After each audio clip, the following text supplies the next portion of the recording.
Certain things at some point don't deserve to live rent-free in your head anymore. Hi, welcome back to another video. My name is Senia if you're new here, and if you're not, welcome back. Today I want to talk about letting go of the past to become the best versions of ourselves.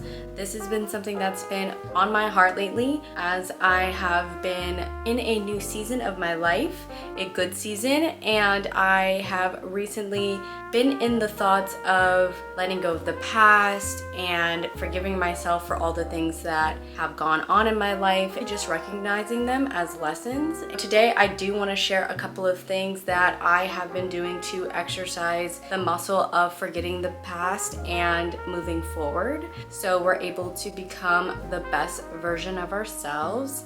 The first thing I want to share about letting go of the past is forgiving yourself for what was. Certain things at some point don't deserve to live rent-free in your head anymore. If you keep replaying things that hurt you or people hurt you in your head over and over again, it's taking so much energy from the present and where it is that you want to go in your life. We have to remind ourselves that things don't happen to us, they happen for us, and communicating with that person is a way to release that energy and to be able to move on from it and make peace with that for your own self. If these are things that maybe it's not a person, maybe it's something that you did to someone or something that's so personal to you and you feel like you can't forgive yourself, I would journal, I would do some kind of creative outlet, go out on a walk, exercise it off, focus yourself in the present, really put whatever it is to rest. It's only taking time from you being able to move on.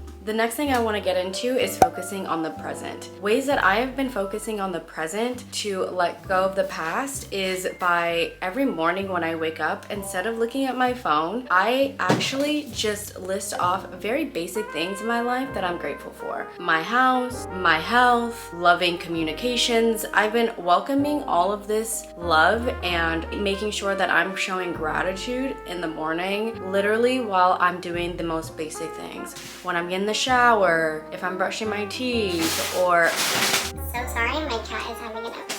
I've been being grateful for my cat. Like, I've been being grateful for everything in my life that is going well. And I have been also saying to myself, I protect my energy from all of those that I come into contact with, just because that's not supposed to be in a negative way. But when you go out through life, everyone is having different kinds of mornings, evenings, afternoons. And sometimes people don't mean to hurt you. Hurt people just hurt people. Or sometimes they're not even thinking about you at all. They just have a busy schedule or a busy day or something else happened to them. So that can kind of ruffle up your energy sometimes if you have to communicate with these people. I always say to myself that my energy is protected and that I'm always being grateful for what it is that I have in my life. I'm able to just call upon that I will have a good day. That has just been chef's kiss because I feel so protected that I could just go throughout the day. And I realize when I do say that, you know, it's very hard for people to piss me off. So it's great, you know, because I know that I regulated my energy for the morning. As well as I always listen to a podcast, something that's going to feed my mind intellectually in the morning before listening to music or my fun podcasts or anything like that. I have recently been spending a lot of time on YouTube. I've been listening to a lot of other women creators who interview successful women and ways that they have built their business or anything that can really feed my mind to be better, whether it's videos like this one here on self-development. I've been making sure that I feed myself with those things before I am listening to my fun podcasts. If you have more time, I also suggest journaling. Journaling is always a good way to call in a good day and to have a good success for your day. So those are just some tips that you can use to making sure that you are staying in the present and being grateful for what it is that you have. The next thing I do want to move into is setting goals for the future. This part has been very fun for me because I feel like for a while I have just been living in this energy of I am running towards something, but I'm I'm being less romantic about it than I usually am. And for me to set goals for the future, I have created a new mood board around a new season in my life and some long-term and short-term goals. So I am able to work towards those goals and put in some effort towards this. The way I set up my mood boards are on Canva, so then I can put this on my lock screen and I'm able to look at this every day and know what it is that I am going after in life and the life that I am trying to create. I think that the best way to do this is to get on Pinterest, look at some pictures and be very intentional with these pictures. You don't want to just pick very aesthetic pictures if that's not necessarily the life that you're going for. And I know everyone has a different idea of success, so be really specific with these photos and you will find that once you have created your mood board, you will start to think of ways that you can already create this reality that you are seeking out. It is also a fun thing to do to just really let your creative mind flow.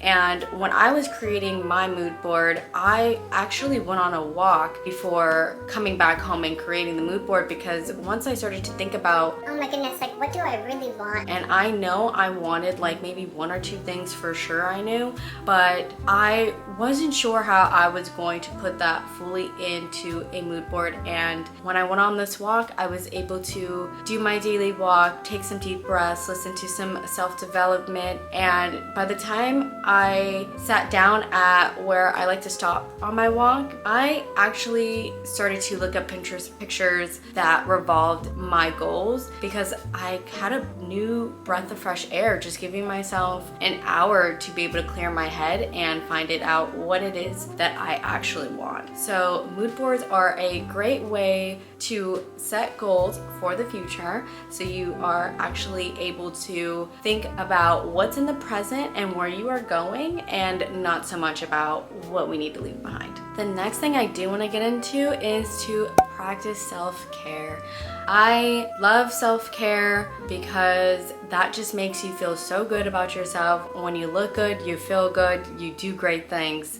Always what I like to tell myself, because I know life could be lifing sometimes and we think that we need to put ourselves on the back burner. And no, baby, we don't. We don't need to put ourselves on the back burner. This is the time when we actually need to be pouring more into ourselves, so we're able to remember who we are and move forward, really have confidence to know that we can get through whatever it is that we're going through. The best way to do some self-care is to not only make sure that we're taking care of our outside appearance, but is to make sure that we're taking care of our mental as well as our physical health. The couple of ways that I make sure that I take care of myself appearance-wise are my nails, my hair, and my skin. I am a big DIY girly. Literally just make sure I set aside some time to make sure I can do my nails. And when I do my nails, I feel so much better. I know last week I was editing a video and I had to literally stop in my tracks because I just didn't feel good and I didn't know what it was. And it was because I hadn't done my nails in a couple of weeks. And it's not that I have to always have my nails painted, but when I realized that I just wasn't feeling good, I was like, you know, like I'm just gonna do my nails really quick. And that really did spruce up my life. I realized I just feel so much better with having my nails done.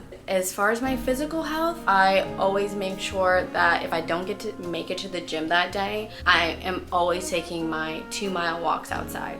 I love my walks. I just feel like I can breathe, I can get some fresh air. It's really a wind down for me, and walks are always good. If you need something a little bit more physical, or if you don't go to the gym, YouTube videos for yoga and Pilates are amazing. It's free. You can do this right here. And if one of your goals is to make it to a Pilates or yoga class, you know, the first class at most studios are usually free. So that's a way that you can set yourself in the present and do something good for yourself if you want to actually visit a studio. And another way I take care of my mental health is to make sure every morning I am making sure I'm having gratitude, I am journaling, I am taking in good things that are helping me grow and self-develop. Another way to practice self-care is to engage in activities that make you feel good. That can be as simple as creating a playlist that you love, painting, drawing, reading books, any hobby that you are really interested in. I know as adults, we get so caught up in the hustle and bustle of just working, going to school, living, feeding ourselves, all of those things. Self-care is also doing those activities that make you feel good and feed your inner child. And the last thing I do want to share is to be patient with yourself. Sometimes things happen to us and it's really hard to let go of those things because we have not yet made peace with it and we don't really know how to move on from this. But time can heal most things. Even then, sometimes you just need to make peace with it, really figure out why it is bothering you. Once you figure out why you can't get over that, give that part of yourself some time to make peace with that. Be patient with yourself. This isn't going to be an easy process, especially if it's something that's very close and dear to your heart, that you feel like it's hard to let go of this. You don't want to hold on it for too long because this is going to keep you from moving forward and creating a life that is beautiful, worth living. When you look back at some of these things that you're holding on to, you will realize, wow, why did I waste my time with these things? Or maybe not. Maybe you'll just actually be more appreciative of the fact that you did go through those things because you grew and it made you who you are today, and it gave you the lessons that you are going to need to move forward in your life. Once you realize that everything happens for a reason, you will have a weight lifted off your shoulders when you know that you're able to move forward and become your best self. So that is all I have to share with you today. If you did make it to the end of this video, please let me know what you're going to work on to become your best self and let go of the past. And if you did enjoy this video, please like and subscribe, and I will see you next time. Thank you so much for watching.